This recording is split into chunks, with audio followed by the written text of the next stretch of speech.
as far as end customers go, the two things that I would say first and foremost would be number one, develop a plan. Too many times in the past, I have seen companies that have maybe struggled with getting data around what their underlying exposures are, and they develop a plan and then they don't stick to it. And so, the ability to number one, sit down with a service provider that essentially offers expertise to help you understand those exposures and develop that plan. But then once you actually get that set out, put it in writing and make sure that you give yourself enough flexibility that you're not restrained, but you need to really make sure that you stick to the plan. This is Converge, a podcast from Convera. Come with us as we shape the future of finance.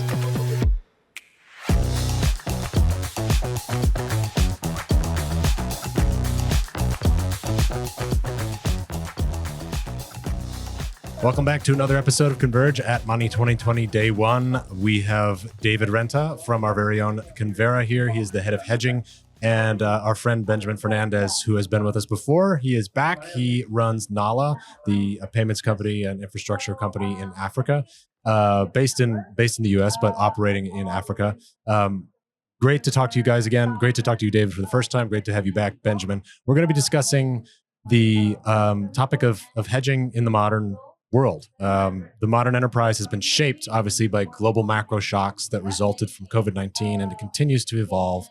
But they really persevere as a result of persistent geopolitical unrest, amongst other factors. So I would love our panelists today to talk about, through anecdotes of their own business experience, how the modern enterprise can stay nimble and effective during this period of uncertainty to help clients through a purposeful de-risking framework. So David, let's jump in with you based on your experience. The modern enterprise was originally viewed as an enterprise that transacted globally and had to appreciate all the risks associated with doing so.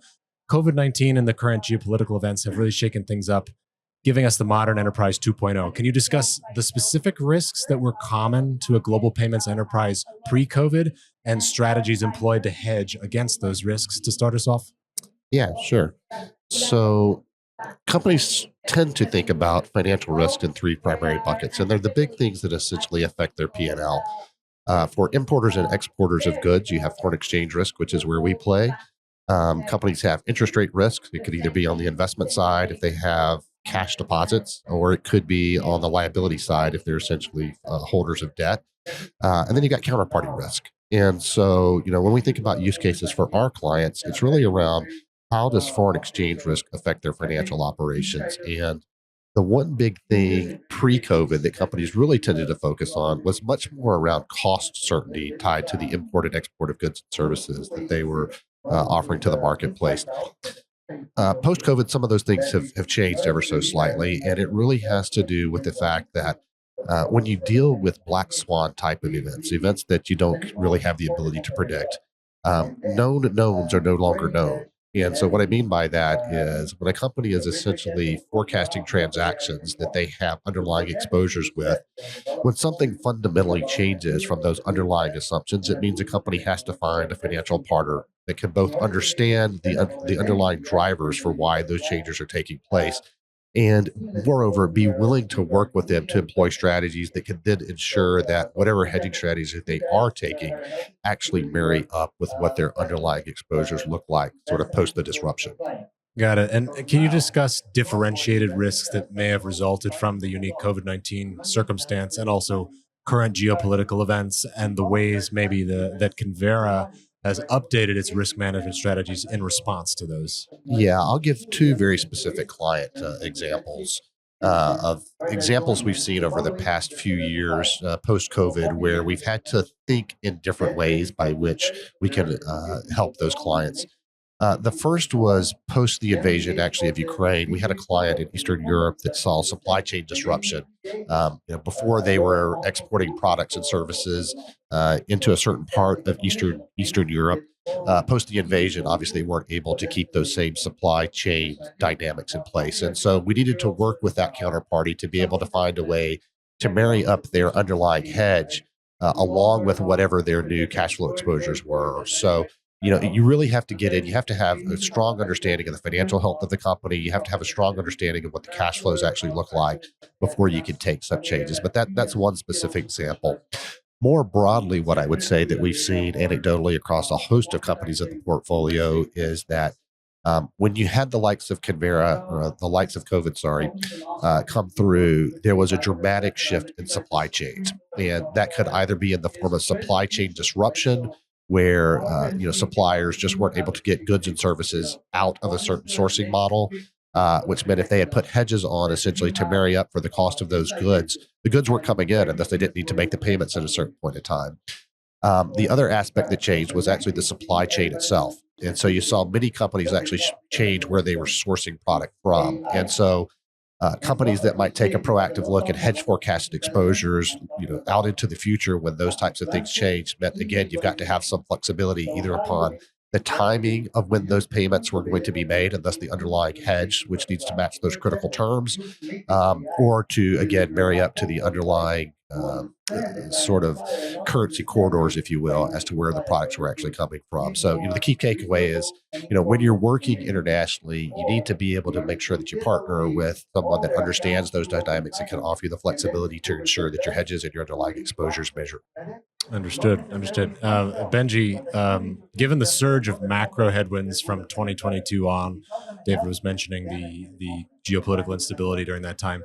Foreign investment has really cooled off in the African tech ecosystem, with investors citing higher risk factors that influence their decisions. But nevertheless, Nala, your company, has continued to raise quite good amounts of capital from notable foreign investors through 2024. So what are the risk management strategies that you have shared with those investors that got them on board and encourages the ongoing investment in your company? Yeah, thanks for having me on here.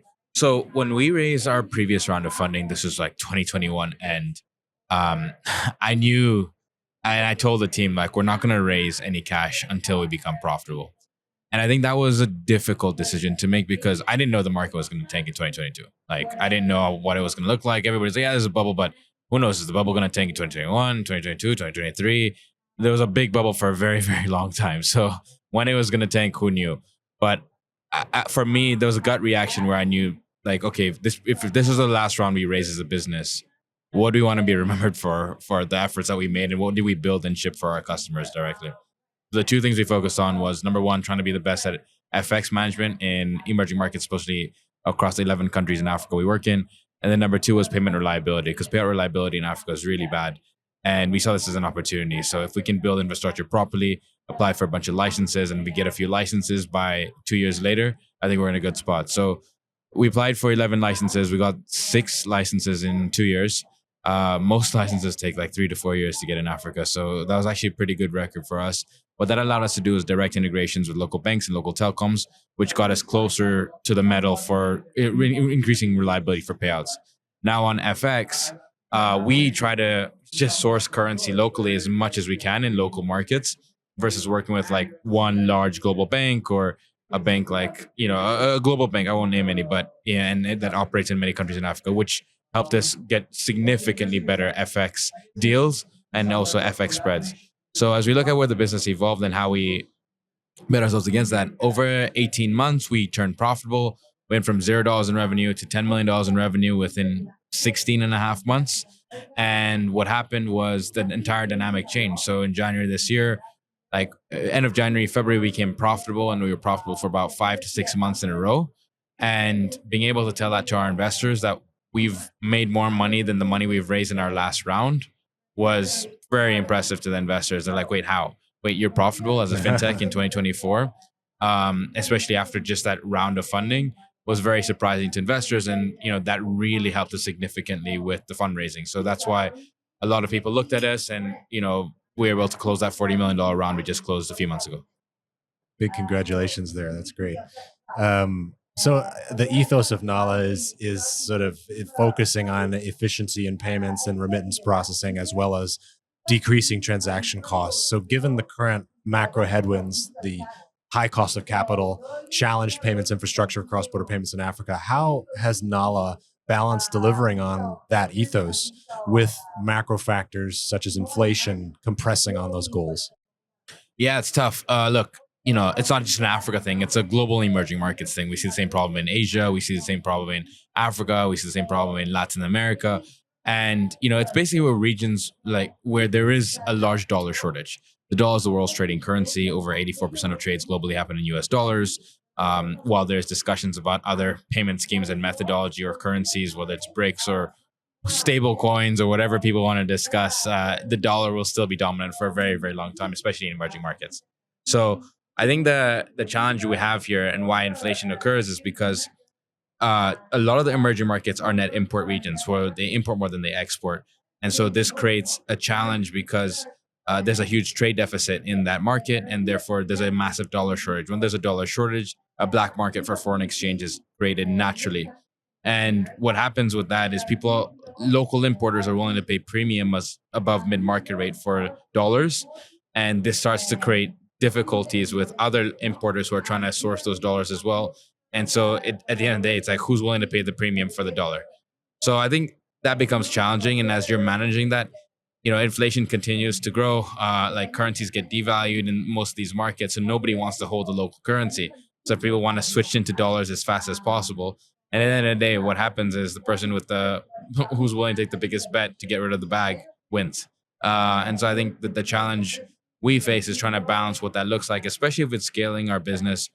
On one side, we're very fortunate because we make revenue in US dollars as a business versus making local African currencies, which would be significantly more difficult for us to be able to remain profitable or scale a profitable business, at the way we did in that time period. So I think those are the challenges, especially anybody who's trying to work in emerging markets has to think through. And it probably is the realities that many of them face across Latin America, Asia, and Africa. Yeah. So David, Convera obviously has a huge footprint across over 200 countries and territories, supports more than 140 different currencies. What is, given that, the variety there, what's your general FX hedging framework, if you have one, that operates across all the currencies you transact in? Well, it has to start with the customer. So from the beginning, when we're thinking about new product introduction, like it always has to start with the ethos of what does the customer need in and of itself. We've got a large product set across the hedging universe. There's probably in excess of 40 different structures that we offer globally. But we don't offer those products to every single one of our customers. So at product inception, we have a formal governance framework where we go through and we think about class of trade and who is essentially the target market for where we want to distribute products. But when you get on a more granular level, we actually take it down to the client level where we perform a suitability assessment, where we think about financial knowledge and experience, financial conditions, risk tolerance, and goals and objectives for each client such that we can tailor a hedging portfolio for that particular client based on what they're looking to achieve, and essentially what's really suitable for the client based on their financial markets experience and what they're hoping to get to. So what was the most challenging geography or currency to implement that risk management framework in your experience thus far? And how did you solve it? Through what solution did you leverage? So it's not really necessarily tied to a specific country. What I would say is, and this is true for essentially all capital markets, is as you go into minor currency pairs and as you go out further in duration, those kinds of transactions tend to carry more risk to them. And the underlying reason being is if you kind of think about emerging market currencies, they have tendency to have more volatility. When they inflate, they usually do so, very slowly, but when they deflate, they do so awfully quickly, kind of like a balloon busting. Similarly, when you go out further and further in duration, the likelihood that transaction may be out of the money at maturity increases exponentially as you go out further and further in the duration curve. And so, the challenge with those essentially is really kind of consistent, if you will, both across minor currency pairs as well as some of those exotic currencies. If you think about the driving factor there, much has been kind of talked about, is the fact that you've got central bank control. And so when we have to access liquidity for those types of products, we typically have to do it offshore. The way that we essentially go about addressing that is Convera, holds a large network of banking relationships that act as liquidity providers for us. And so, these transactions just don't come out of nowhere, right? We have to first assess creditworthiness of the client. As I talked about earlier, we have to do suitability to ensure that we're selling the right type of product to the right client at the right time. And so, having the foresight to ensure that we've done all that we can to line up sufficient liquidity to execute transactions really ensures an optimal client experience because we've taken all the building blocks up front and ensuring that we can offer a seamless client experience. Nice. Benji, how's Nala thinking through potentially reducing high exchange rate margins for remittances going to Africa from the US, UK, Europe that are USD, GBP, and Euro denominated respectively? Yeah. So, as we think about the mission of why we even started the company, we think about how do we build payments for the next billion? And initially, because I'm from Tanzania originally, so we started like, okay, let's look at markets where I understand really well across Africa and, start working there and see what we can learn, then take that to Asia. So we recently, actually on November 4th, we're launching our first 2 Asian markets, which is brand new. And, it's exciting, big step for us as a business. It's also a new ball game that I've never played in. But at the same time, every country in Africa was a new ball game I never played in. I knew Tanzania, I didn't know Kenya. I knew then I got Kenya, I didn't know Uganda. Then I got Uganda, I didn't know Ghana. I didn't know Ghana, got Nigeria. So it's always been a continuous learning curve of what we've had to try to figure out in the same time period. So as we think about the way we want to pass this down to the customer, as we get better FX rates and exchange, we try to offer our customers the best exchange rates. And that's part of the reason why we've grown 51 times in 18 months as a business. That's why revenue also grew 10x in 12 months, is because we're like, look, let's just give the best rates to the customers. They're going to tell their friends about it. Remember, we said, we're going to focus on being the best at treasury, being the best at payout reliability. Those 2 things led to a lot of the growth that we saw at Nala over the last 18 to 20 months. And so as we pass the savings down to the customers are happy. They talk about us to other people. And, when we were raising this last round of funding, one thing that VCs kept mentioning was the dollar spent per revenue generated at Nala is highest per capita, per dollar spent per revenue generated than any of the remittance companies in the last 3 to 4 years together. So, we're not blowing up big marketing campaigns. We don't have that type of money. But because people have really good FX rates, they tell their peers about the product. And that's helped us a bunch as a business. Good story. David, Convera operates in 200 plus countries and territories. Let's talk regulation. Obviously, that brings challenges. What challenges do you see in the regulatory landscape that are, across such a wide swath of geographies, really the most sort of, pain points that rear their heads most often? I would say the biggest thing is lack of consistency. So, as a global business, we have to obviously adhere to a global standard, if you will, in terms of minimum criteria that we set as a company. But each independent regulator in region has their own sets of standards that we have to adhere to. So in certain markets, as an example, we operate under a securities license exemption. In other markets, we have a hedging exemption. In certain markets, we have an investment company by which we face external clients. So I would say the fact that there is nuance across each of these regulators creates complications for companies that are looking to offer goods, these types of services to end clients. And the fact that regulation continues to evolve. And so that could be anything from the background side of what you have to do on the regulatory reporting side to how you have to segregate funds to how you have to hold capital. And so it is a complex motion, I would say, that requires horizon scanning, and it requires like a true army of people behind you to make sure that you've got proper subject matter expertise to ensure that you're doing what you're supposed to be doing as it relates to each of the regulatory regimes in which you operate. Yeah, I can only imagine. Benji, what's the most challenging regulatory hurdles in seeking a cross-border operating license from your experience? Yeah, so it depends. So across the ones that we have, so we have a couple US MTL licenses. We have one in Canada. We have a couple that we've looked at. So in Africa, we applied for 11.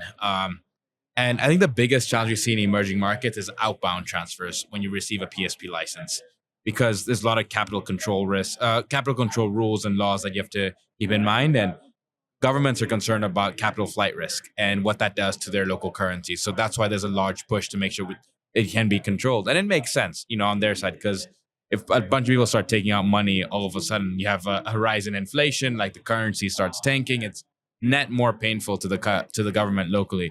So I think the difficult piece on the regulation side of doing this is, how do you do this in a country or in countries where you don't have as great of data on, let's say, Dave is trying to move $1 million out of Kenya. Did Dave pay taxes on these $1 million? Does Dave have proof of all these invoices for this $1 million? Does Dave have enough, evidence that this is his money versus somebody else's money? And I think in regions around the world where there is a lack of data or there's a lack of clear and like validated data, I think it makes it significantly more harder. And that's why with regulators that there's a larger push to regulate more with more sensitivity for outbound transfers in wherever you get those licenses in. All right. Well, good stuff. Give us 3 takeaways, David, as far as how companies should face risk management going forward into a pretty uncertain future couple of years. Yeah. So, I mean, the first thing I would say is as a service provider, you have to start with the customer. And so the customer needs to be at the center of your ethos in terms of how you think about how you develop products as well as how you go to market. As far as end customers go, the 2 things that I would say first and foremost would be number one, develop a plan. Too many times in the past, I have seen companies that have maybe struggled with getting data around what their underlying exposures are, and they develop a plan and then they don't stick to it. And so, the ability to number one, sit down with a service provider that essentially offers expertise to help you understand those exposures and develop that plan. But then once you actually get that set out, put it in writing and make sure that you give yourself enough flexibility that you're not restrained, but you need to really make sure that you stick to the plan. Otherwise, once emotion gets involved, too often you're left second guessing and you miss opportunities. And so I think the key factor there is, when you come up with a plan, make sure that you're sticking to it. Ignore those pesky emotions, right? Yep. Benji, what about risk hedging? What risk hedging strategies, if implemented in your mind, will trigger an increase in foreign investment across more African fintechs going forward in an ideal world? Becoming profitable. No, I think, look, jokes aside, I think many markets globally have different perceptions and perspectives, and I think that's challenging. I think the investors that look at bet on emerging markets such as the African region will be extremely successful long term. I think the challenge you face is many investors here don't want to do the work to understand it. I end up, when I was raising this $40 million, half of my pitch was just explaining Africa, and for the people who are even willing to listen. So people are just used like, oh, I'm a fintech in America investor. I'm used to A plus B equals. I'm like, listen, let me explain this opportunity to you. Let's draw this out. I'm even happy to have a 3-hour session. Let me map this out for you and show you how this works. I'll even introduce you to this person, this person, so you can understand this. The amount of people who were even willing to go forward past that first meeting was so low. And this is where you're going to see people get VCs and investors who are betting on those regions will get rewarded. I mean, look at the macroeconomic factors, right? Africa's got 1.2 billion people today. It's going to be 2.5 billion by 2050. That's the largest global workforce in the world. And okay, you're telling me that region is not going to grow. It's the fastest, 8 out of the 10 fastest growing economies in the world are in Africa. The largest growing population in the world is in Africa. Yes, it's way lower income today, but Netflix maybe operates in 3 countries today in Africa. There's 54. Do you think Netflix is going to want to do business in at least 30 of those countries over the next 10 years? Or Uber is trying to expand into at least 10 out of the 50 countries in the next 10 years? You're betting on what's inevitable for what's going to happen in the region. And so the companies and the VCs that are going to take the work and understand how a lot of these things work will get rewarded. But at the same time, the companies that are building there have to think about how do you generate this as a business and not grow at all costs or just build for the sake of vibes, because that's not going to take you anywhere. Good vibes only at the end of this podcast. I'm liking it. Well, thanks, Benji. That was super to have you back. And David, thanks for joining us on the pod. Let's keep it real. And thanks for all your expertise today, and hope to see you back. Have a good rest of your conference. All right. Thank you. Thanks, Alex.